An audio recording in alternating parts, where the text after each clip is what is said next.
మీరు ఎలాంటి బిజినెస్ చేస్తున్నా ఏఐ టూల్స్ ద్వారా మీ బిజినెస్ ని డబుల్ చేసుకోవచ్చు. జస్ట్ 49 రూపీస్కే AI tool. Man is a part of nature. His war against nature is inevitably war against himself.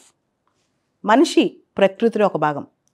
ప్రకృతితో మనిషి యుద్ధం మొదలెడితే తనపైన తన యుద్ధం చేసుకున్నట్టే, తన వినాశనాన్ని తను తీసుకొచ్చుకున్నట్టే. న్యాచురల్ ఫార్మింగ్ ఈ కాన్సెప్ట్ ఇప్పుడు ట్రెండింగ్లో ఉంది. రీసెంట్గా కేంద్ర ప్రభుత్వం నేషనల్ మిషన్ ఆన్ న్యాచురల్ ఫార్మింగ్ని ఆమోదించింది. ఈ మిషన్ 2 years మిషన్ అన్నమాట.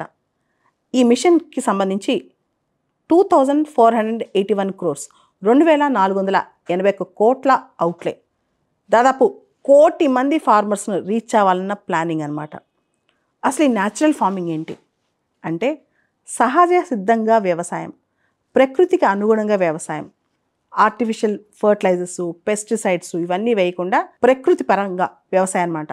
మనం గమనిస్తే జీవామృత్, బీజామృత్ అంటే ఏదైనా కౌడంగ్ కానీ యూరిన్ కానీ ఇలాంటివి వేసి, కౌ యూరిన్, కౌడంగ్ ఇలాంటివి వేయచ్చు, అది న్యాచురల్గా వచ్చాయి అన్నమాట. ఈవెన్ న్యాచురల్ ఫార్మింగ్కి ఆర్గానిక్ ఫార్మింగ్ కూడా కొంత తేడా ఉంది. న్యాచురల్ ఫార్మింగ్ అంటే ఆల్మోస్ట్ ఎవ్రీథింగ్ నేచర్ ప్రకారం వెళ్ళిపోద్ది అనమాట. నేచరే దాన్ని పండించే విధంగా అనమాట. దీనే న్యాచురల్ ఫార్మింగ్ అంటారు. మనం వినే ఉంటాం క్లైమేట్ రెసిలియంట్ అగ్రికల్చర్. వ్యవసాయ ఉత్పత్తులన్నీ కూడా ప్రకృతికి అనుగుణంగా ఉండాలి, ప్రకృతి ప్రకారం తయారవ్వాలన్నమాట. ఈ న్యాచురల్ ఫార్మింగ్కి సంబంధించి మినిస్ట్రీ ఆఫ్ అగ్రికల్చర్ వాళ్ళు కొన్ని టార్గెట్స్ పెట్టుకున్నారు. ఈ టార్గెట్స్ ప్రకారం వెళ్తారనమాట. ఈ national mission on natural farming అనేది సెంట్రల్లీ స్పాన్సర్డ్ స్కీమ్.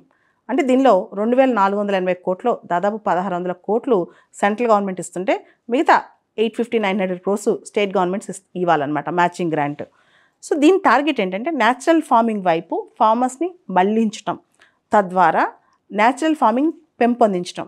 మనం గమనిస్తే గ్రీన్ రెవల్యూషన్, హరిత విప్లవం ఎప్పుడైతే ఇండియాలో చాలా ఫుడ్ షార్టేజ్ బయలుదేరిందో స్వతంత్రం వచ్చిన తర్వాత స్లోగా మనం గ్రీన్ రెవల్యూషన్ వైపు వెళ్ళామన్నమాట.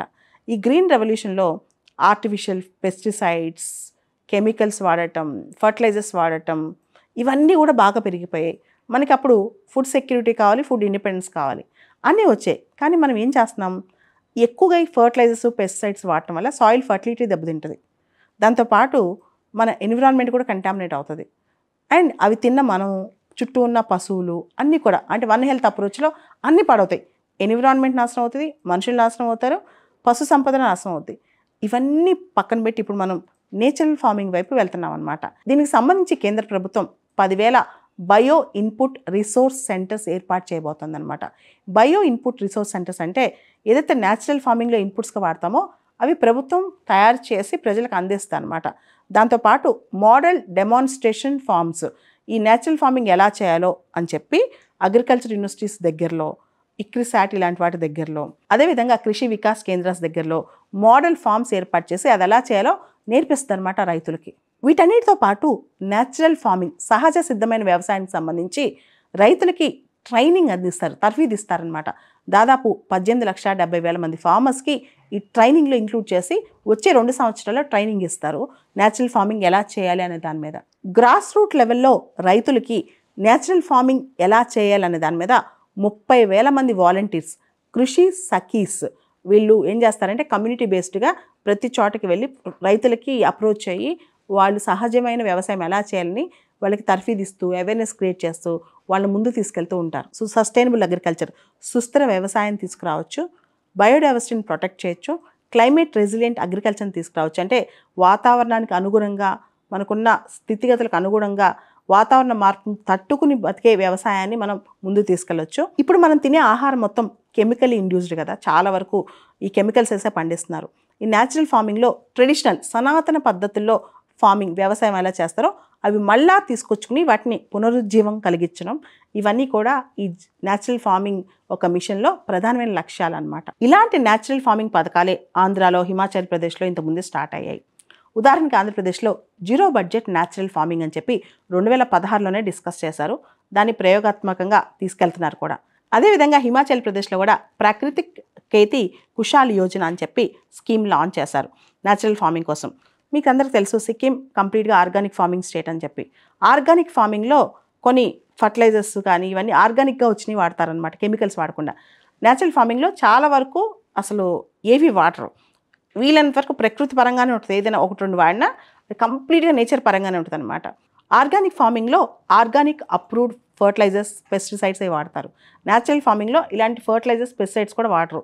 కంప్లీట్గా సనాతన పద్ధతిలో కౌస్, గోట్స్ ఇవన్నీ వాడి ఆ పద్ధతిలో వెళ్తారనమాట న్యాచురల్ ఫార్మింగ్లో.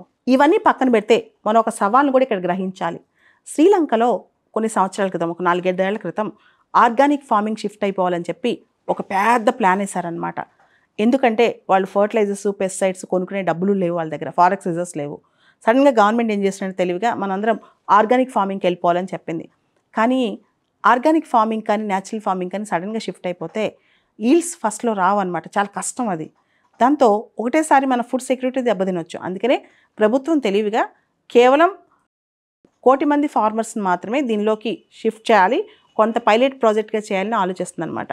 అంటే ఒకటేసారి మనం ఆర్గానిక్ ఫార్మింగ్ కానీ న్యాచురల్ ఫార్మింగ్ కానీ దేశం మొత్తం ఎక్స్పెరిమెంట్ చేస్తే అది డిజాస్టర్ అయ్యే అవకాశం ఉంది.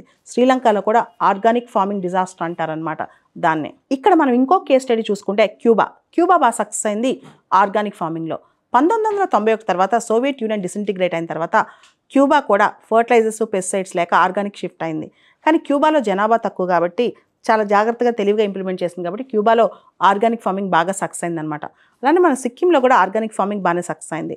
ఇక్కడ మనం గమనించాల్సింది ఏంటంటే ఇండియాలో population scale, agriculture land holdings, ఇండియాలో రైతులకున్న పద్ధతులు అండ్ రైతులు వాడే మందులు ఇవన్నీ స్టడీ చేసి స్లోగా ఫేజ్ వైజ్గా అగ్రికల్చర్ని ట్రాన్స్ఫార్మ్ చేయాలి, షిఫ్ట్ చేయాలి. సడన్గా ఇంపోర్ట్ చేయడం కూడా ఇండియాలో కరెక్ట్ కాదు.